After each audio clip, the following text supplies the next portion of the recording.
Fala YouTube, tudo bem com vocês? Antes de começar o vídeo, se inscreva no canal, dê o seu like e compartilhe. Quando se fala em Heinz, a primeira coisa que nos vem à cabeça é o ketchup, não é mesmo? Mas não é só isso. Ainda me lembro quando pela primeira vez vi um ketchup Heinz nas prateleiras do mercado aqui no Brasil. Foi lá no ano de 2011. Pensei, caramba, não é possível. Será que também veio a maionese? Não sei vocês, mas eu acho a maionese deles a segunda melhor que existe. Segunda porque a melhor maionese do mundo é uma caseira que meu pai faz. Eu sempre me questionei como uma empresa gigante não vinha para o Brasil, que possui um dos maiores mercados consumidores do mundo, mas tudo bem, devem ter seus motivos. Harry John Heinz nasceu em 1844 nos Estados Unidos, era filho de imigrante alemão e o sonho de sua mãe era que o menino fosse padre. Seu pai construiu uma fábrica de tijolos e foi casado com uma alemã, Anna Schmidt, que foi fundamental para a construção do mega conglomerado que a gente conhece hoje. Heinz aprendia com a sua mãe maneiras de se conservar o alimento. Pensa comigo, naquela época não tinha geladeira, não tinha energia elétrica, assim era necessário algum mecanismo para que os alimentos não estragassem. Falando em energia elétrica, Heinz sempre foi um gênio dentre os gênios e foi um dos primeiros a eletrificar toda a sua empresa. Mas isso eu falo mais pra frente. Conhecendo as técnicas passadas por sua mãe, Heinz começou um pequeno negócio de venda de vegetais em conserva, isso aos 9 anos de idade. Acho que com 9 anos eu ainda bati a cabeça na parede. Assim, seu pai lhe deu um terreno para plantar hortaliças e ele prosperou. Muito astuto, calcado nos pilares que a gente chama hoje de compliance, John percebeu que os consumidores desconfiavam das conservas vendidas, pois notadamente eram conservas misturadas com muitas outras coisas, até mesmo com fiapos de madeira. Assim, ele teve a brilhante ideia de começar a vender seus produtos em frascos de vidro, para que os consumidores pudessem ver o que tinha dentro. Querendo crescer e obter ainda mais sucesso, Heinz criou uma empresa com um amigo, então nasceu a Heinz Noble, que vende produtos enlatados. Um tiro certeiro para a época, já que os Estados Unidos viviam o seu êxodo rural e as pessoas saíam do campo, foram trabalhar nas cidades e trabalhavam horas e horas nas fábricas e não tinham tempo para se alimentar adequadamente. A empresa estava crescendo, porém a variação dos custos era um problema. Assim, os amigos conseguiram negociar a preço fixo a compra de todos os estoques de produtores da região. Problema resolvido, era o que eles pensavam. Se a gente olhar neste ponto, percebe-se que Heinz cometeu um erro. Contratualmente, ele controla o preço, porém não a quantidade. Assim, ele era obrigado a comprar todo o estoque dos produtores. O que será que adveio deste fato? Tempos depois, a safra de pepino teve um aumento muito grande. E como havia um contrato, Heinz, querendo cumpri-lo, comprou todo o estoque do produto. Só que para pagar os fornecedores, ele tentou obter um empréstimo junto aos bancos. Contudo, ao mesmo tempo, veio uma crise do setor bancário nos Estados Unidos. E a situação era a pior possível. Excesso de produção de seu principal produto e crise financeira no país. Então, Heinz teve os empréstimos negados e isso o levou à falência e à prisão. Contudo, com veia de empreendedor, Heinz, apoiado pela família, abriu uma nova empresa e no mesmo ramo. Contudo, ele não podia mais ter empresa no seu nome, usou o nome de sua mãe, primo, irmão. Ora, né? Quem nunca usou o nome da família, quem nunca pediu o cartão de crédito de um amigo, não é mesmo? Só que agora, tendo aprendido com o erro do passado, ele iria controlar não só o preço, mas também a produção. E passou a plantar os seus próprios vegetais. Mas o negócio não foi fácil. Encontrou muita dificuldade, até mesmo por conta da proliferação de concorrentes. Com isso, resolveu focar na qualidade dos produtos e não só nos preços.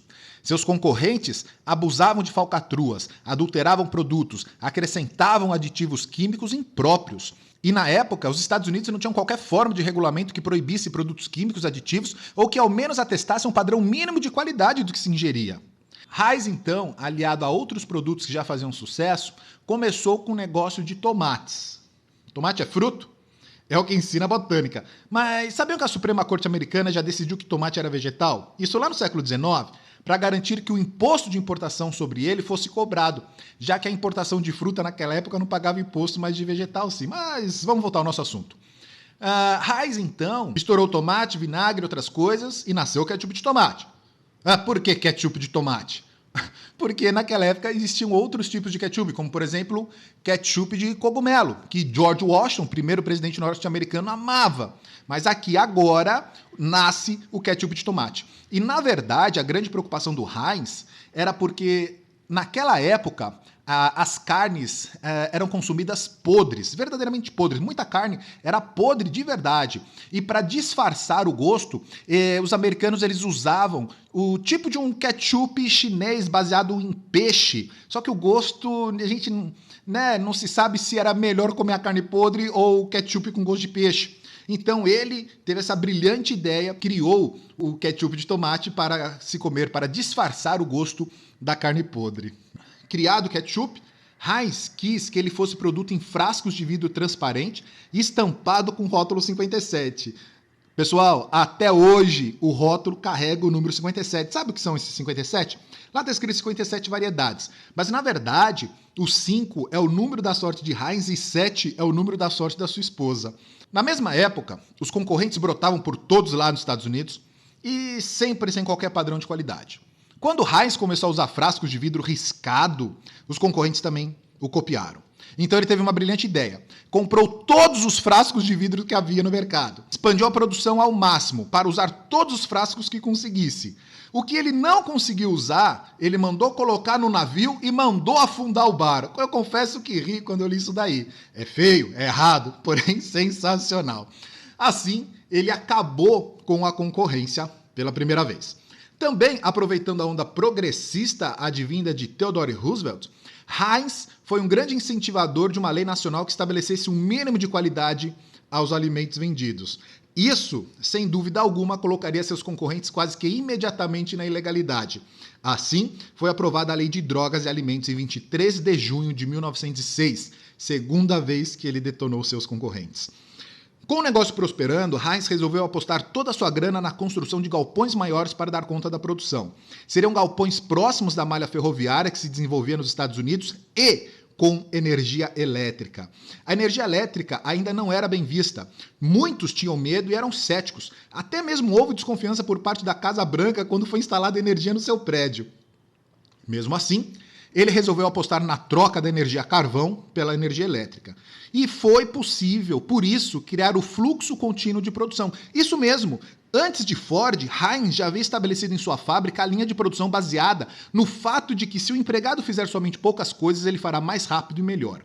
Como dissemos antes, ele é um gênio dentre os gênios, além de ter muito caráter.